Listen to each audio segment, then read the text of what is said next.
আসসালামু আলাইকুম প্রিয় ভিউয়ার্স, আশা করছি আপনারা ভালো আছেন। আজকে আমি ষষ্ঠ শ্রেণীর গণিতের অনুশীলনী 1.3-এর অনুশীলনীর অঙ্ক 10 এর বেসিক আলোচনা করব। মূলত আমার চ্যানেলের নামই হচ্ছে basic math with Midha sir. তা আসলে আমি এই চ্যানেলে অঙ্কের যে বেসিক বিষয়গুলো আছে সেগুলো সম্পর্কেই বিস্তারিত আলোচনা করব। সাথে সাথে আমি অনুশীলনের অঙ্কটাও করে দিই। আমার বিশ্বাস যে অঙ্কের বেসিক যদি কেউ জানে তাহলে অনুশীলনীর অঙ্ক, সৃজনশীল, যে কোনো চাকরির পরীক্ষা, তারপর যে কোনো প্রতিযোগিতামূলক পরীক্ষাতে একটা স্টুডেন্ট খুব ভালো করতে পারবে। আর যদি বেসিক বিষয়টা কেউ না জানে তাহলে হয়তো পরীক্ষাতে ভালো ফলাফল করলেও পরবর্তীতে সে সমস্যায় পড়ে যাবে বিভিন্ন প্রতিযোগিতামূলক পরীক্ষায়, বিশেষ করে চাকরি পরীক্ষায় বা আহ, যে কোনো প্রতিযোগিতামূলক পরীক্ষাতে সে পিছিয়ে থাকবে। এজন্য অঙ্কের বেসিক জানতে আমার Facebook page basic math with Midha স্যারকে অবশ্যই আপনারা ফলো দিবেন। আর আমার YouTube channel basic math with Midha স্যারকে অবশ্যই সাবস্ক্রাইব করবেন। লাইক, কমেন্ট, শেয়ার করে অন্যকে দেখার সুযোগ করে দেবেন। আমি প্রত্যেকটা ভিডিওর নিচেই আমার ফেসবুক পেজের লিঙ্ক এবং ইউটিউব চ্যানেলের লিঙ্ক আপনাদেরকে দিয়ে দেব। তো চলুন আজকে আমি 10 নম্বর অঙ্কটা কি বলছে সেটা আগে দেখে আসি। 10 নম্বর অঙ্কে বলছে 4 অঙ্কের কোন ক্ষুদ্রতম সংখ্যা, কোন ক্ষুদ্রতম সংখ্যা, 4 অঙ্কের কোন ক্ষুদ্রতম সংখ্যা এই 12, 15, 20 এবং 35 দ্বারা নিঃশেষে বিভাজ্য হবে। তাহলে আমি আগেই একটা এপিসোডে বলেছিলাম যে যদি কোনো অঙ্কের ক্ষুদ্রতম, সর্বাপেক্ষা ছোট, সবচেয়ে ছোট, কম সংখ্যক, সবচেয়ে কম, এরকম যদি কোনো টার্ম আমরা পাই তাহলে আমরা কি করব, অঙ্কটাকে লসাগু করব। তো এই কথাটাই অনেক জায়গায় আপনারা শুনে থাকবেন, কিন্তু এর ব্যাক এন্ডে কি ঘটনা ঘটে, কেন লসাগু করতে হয়, এই বিষয়টা আপনাদেরকে আজকে আমি একটু বিস্তারিত বুঝিয়ে দেওয়ার চেষ্টা করছি। তো চলুন এই অঙ্কের মাধ্যমেই আমরা বিষয়টাকে বোঝার চেষ্টা করি যে আমরা এরকম ক্ষুদ্রতম, সবচেয়ে ছোট, তারপরে সবচেয়ে কম সংখ্যক এরকম থাকলে কেন অঙ্কটা লসাগু করি, এটা নিয়ে অনেকে দ্বিধাদ্বন্দ্বে পড়ে যান। তা আসুন দেখি, আমরা এই 12, আমরা জানি কি এই গসাগু মানে কি। গসাগু মানে হচ্ছে গরিষ্ঠ গরিষ্ঠ সাধারণ গুণনীয়ক। গুণনীয়ক আর এই লসাগু মানে, আর এই লসাগু মানে, লসাগু মানে লঘিষ্ঠ লঘিষ্ঠ সাধারণ গুণিতক। মূল কথাটা এই গুণনীয়ক আর এই গুণিতকের মধ্যেই সীমাবদ্ধ থাকবে।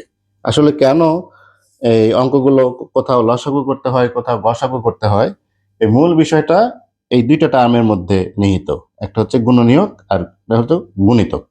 তো দেখেন, আমরা যখন 12 গুণনীয়ক নির্ণয় করি তখন কি হয়, 1, 2, 3, 4, তারপরে 6 আর হলো 12। এটা হচ্ছে ফিক্সড। এই 12 গুণনীয়ক এই কয়টাই হবে, অর্থাৎ আরো দু একটা হতে পারে, যাই হোক।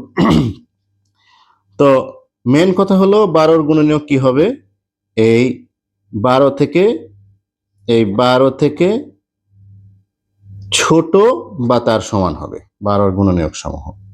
আবার 15 গুণনীয়ক সমূহ কি হবে, এই 15 থেকে ছোট বা তার সমান হবে। অনুরূপভাবে 20 গুণনীয়ক কি হবে, এই 20 থেকে ছোট বা তার সমান হবে। এই 35 গুণনীয়ক কি হবে, এই 35 চেয়ে ছোট বা তার সমান হবে। ঠিক আছে, তাহলে গুণনীয়কের চ্যাপ্টার আমরা শেষ করলাম, অর্থাৎ গসাগুর চ্যাপ্টার আমরা শেষ করলাম। আচ্ছা, এবার আসি গুণিতকের ক্ষেত্রে কি হচ্ছে। গুণিতকের ক্ষেত্রে কি হচ্ছে, সর্বনিম্ন গুণিতক হবে 12 অর্থাৎ গুণিতক 12 গুণিতক 12 থেকে শুরু হবে, তারপরে এখানে অপরান্ত চলতে থাকবে। অর্থাৎ 12 গুণিতক কি হবে, 12 সমান বা তার চেয়ে বড় অসংখ্য সংখ্যা হতে থাকবে। এটা কিন্তু ফিক্সড না, এটা অসংখ্য। খেয়াল করেন, গুণনীয়কের ক্ষেত্রে বলেছিলাম যে সর্বোচ্চ 12 পর্যন্ত যেতে পারবে, এটা ফিক্সড, এর বেশি যেতে পারবে না। কিন্তু গুণিতকের ক্ষেত্রে কি বলছি, 12 থেকে শুরু করে অসংখ্য সংখ্যা এখানে হতে পারে।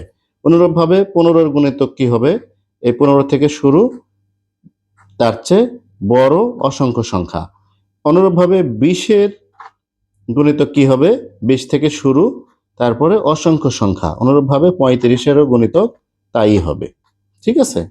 এখন আসেন, আমার অঙ্ক বলছে কি যে 4 অঙ্কের কোন ক্ষুদ্রতম সংখ্যা এই 12, 15, 20, 35 দ্বারা নিঃশেষে বিভাজ্য। আমি বলছি অঙ্কটা করতে হবে কি, আমার এটা লসাগু করতে হবে, যেহেতু অঙ্কের টার্মে আছে ক্ষুদ্রতম সংখ্যা লেখা, ক্ষুদ্রতম লেখা আছে। আচ্ছা, কেন লসাগু করব? দেখেন, আমি যদি অঙ্কটাকে গসাগু করি, তাহলে আমি এই এই কি সবচেয়ে মানে অঙ্কের ক্ষুদ্রতম সংখ্যা মানে এই সাধারণ, আমি যদি অঙ্কটাকে গসাগু করি তাহলে গরিষ্ঠ সাধারণ গুণনীয়ক যদি আমি বের করি, সেক্ষেত্রে আমি কি এই 35 দ্বারা, এই 35 দ্বারাও নিঃশেষে বিভাজ্য কোনো সংখ্যা আমি পাচ্ছি?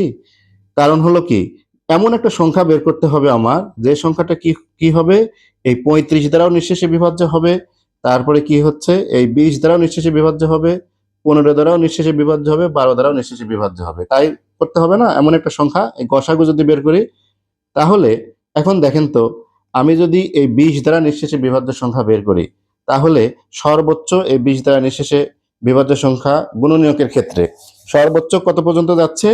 এই 20 পর্যন্ত। তাহলে সেখানে কি এই 35 দ্বারা নিঃশেষে বিভাজ্য কোনো সাধারণ সংখ্যা পাওয়ার সম্ভাবনা আছে?